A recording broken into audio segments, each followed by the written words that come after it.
I lost my husband to it in 2001. He actually wound up with the meningitis. And it was, when he was first diagnosed, we're like, oh, it's only valley fever. Oh, we'll take medicine and we'll get well. And I really regret that thought now.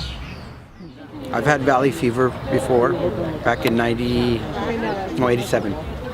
I lost my job, got better, but I really didn't understand what valley fever was. You're helpless because, I wish I can take the pain away from him. And just can't. You just have to be there and support him and try to comfort him. 98, somewhere around there, my brother caught it, and he lost his house, he lost his job. He had it really bad. He was coughing up a lot of blood. He's doing better now. He works for Caltrans. He's got his life, getting his house and everything back. And then after that, my niece contracted it, and she lost her life to it at the age of 15. I was diagnosed with valley fever in 2000, and it was, a mild to mid-mild case that I had, and ever since then, I've taken care of myself. Back then, I was scared. It scared me, and now that I know that there's more people out here that have it, and there's more survivors, and I'm glad to be out here. I was diagnosed with it in September 7th, 2013.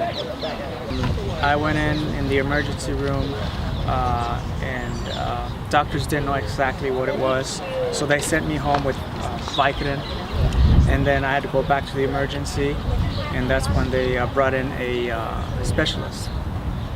A few days after, that's when I was diagnosed. I spent 7 days in the hospital, and after that, it was just a roller coaster.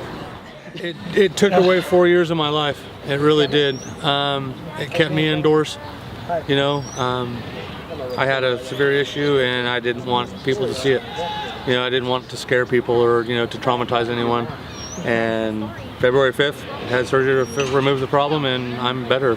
Everybody has a different side effects or to the medication or some different pain.